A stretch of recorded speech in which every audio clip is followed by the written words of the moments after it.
Hello students, my name is Neeraj और आज मैं आया हूँ क्लास 10th के कुछ इंपॉर्टेंट क्वेश्चन लेके। और क्या नाम है, हमें पता है कल हमारा एग्जाम है 10th क्लास का, इसलिए आज मैं कुछ इंपॉर्टेंट क्वेश्चन लेके आया हूँ।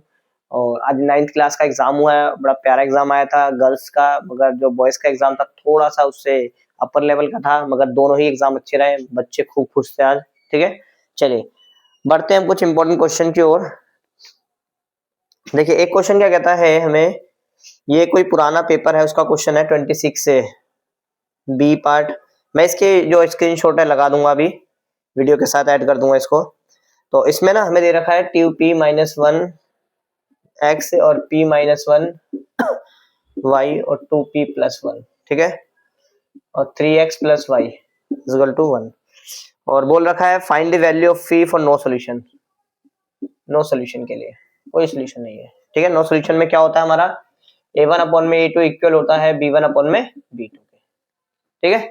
नोट करिए थोड़ा सा इसको। आइए, तो अब इसमें क्या है, a1 हमारे लिए ये है और a2 ये है, 2p-1/3 p-1/1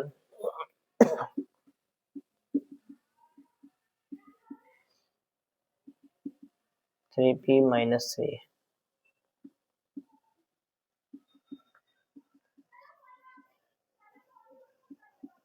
p = 2 आ गया हमारा आंसर।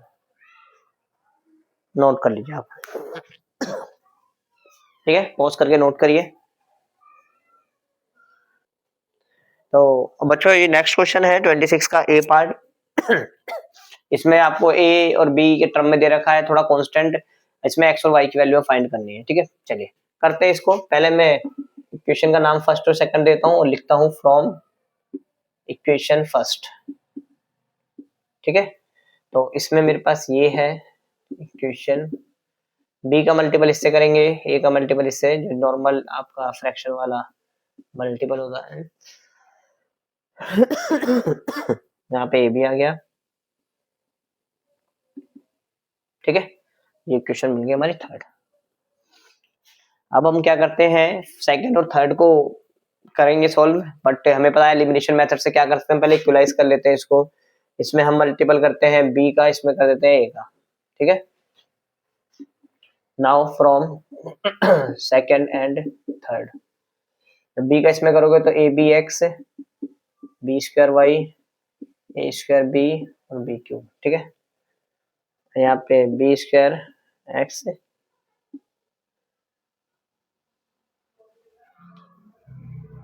ए बी एक्स और ए स्क्वायर वाई,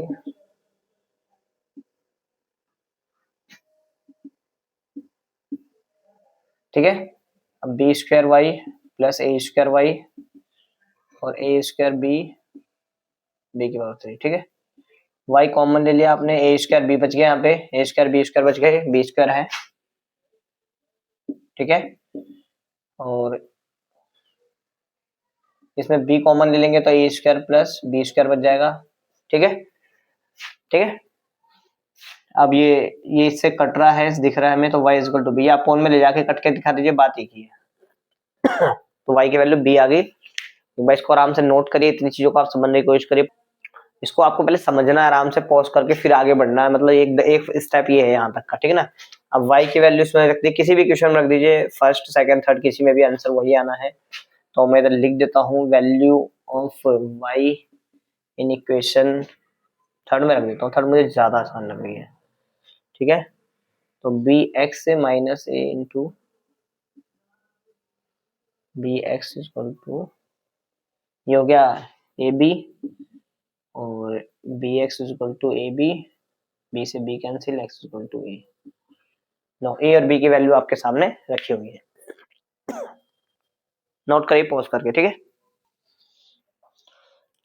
अब बेटा मेरे पास ना क्वेश्चन नंबर 23 है, इसका सिंपल है, बस मैं इसलिए करा रहा हूँ ताकि चीजें ना रिपीट हो जाए थोड़ी सी, कि हाँ भाई ये चीज हमने पढ़ी थी। कई बार बच्चे क्या होता है कर देते हैं, फिर यार इसकी क्वेश्चन की प्रैक्टिस नहीं करी।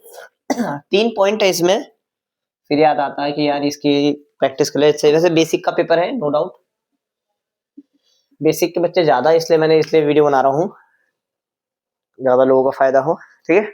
आइए, इसमें बोला है कोलिनियर प्रूफ करना है, prove that they are collinear. ठीक है, आइए तो सबसे पहले हम ए बी निकाल लेते हैं, सिंपल है जो कि बहुत, 6 माइनस 3 या 3 माइनस 6 कर दीजिए, 4 माइनस 1, 3 का स्क्वायर और 3 का स्क्वायर, 9 प्लस 9 18, 3 रूट 2,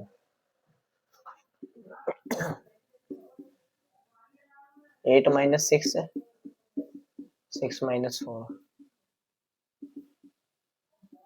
2 का स्क्वायर और 2 का स्क्वायर, 4 प्लस 4,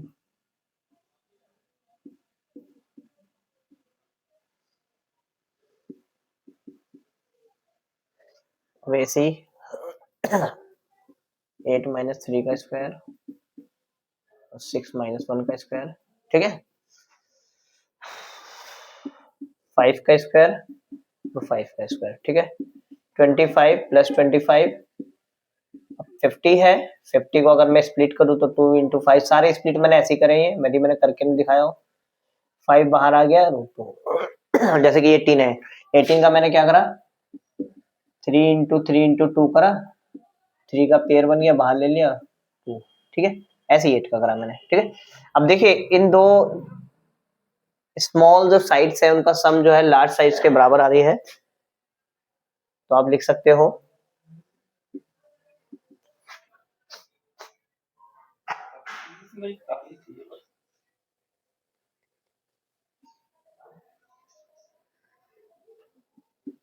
आप लिखोगे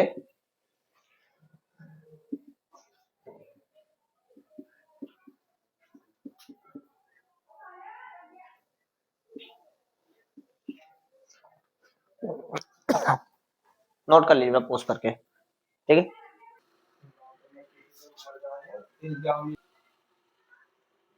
तो स्टूडेंट्स अब मैं क्वेश्चन नंबर 22 का ए पार्ट ले रहा हूँ,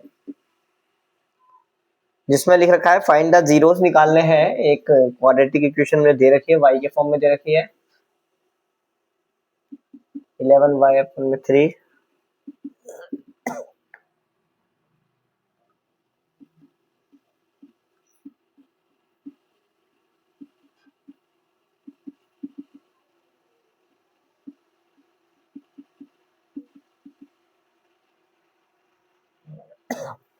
ठीक है ना।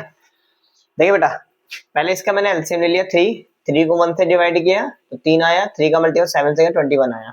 अब मेरा इसका मल्टीपल मैं अगर रफली करता हूँ 21 इंटू 2 माइनस का 42 आ रहा है। ऐसे दो नंबर जिनका डिफरेंस 11 हो मल्टीपल 42 हो, तो 14 और 3, ये मैंने आपको झट से बता दिया है, मगर आपकी ड्यूटी बनती है एक बार सोचे इसे पोस्ट करके कि कैसे मैं सोच के मैंने बोला होगा, ठीक है।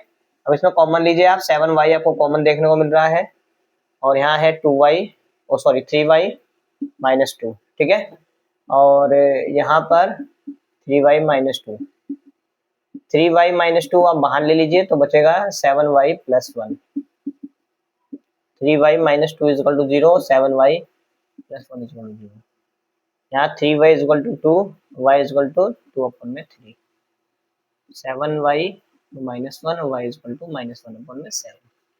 दोबारा देख लीजिए, मैंने इसका एलसीएम लिया, 3 आया, 3 को 1 से डिवाइड किया तो 3 आ गया अगेन, तो 3 का 7 से मल्टीपल, 3 को 3 से डिवाइड किया 1 आया, 1 का 11 से मल्टीपल, 3 को 3 से डिवाइड 1 आया, 1 का 2 से मल्टीपल 3 इधर चला गया 0 में आ गया, जब 3 का मल्टीपल 0 से करोगे तो क्या आएगा, 0 ही रहेगा।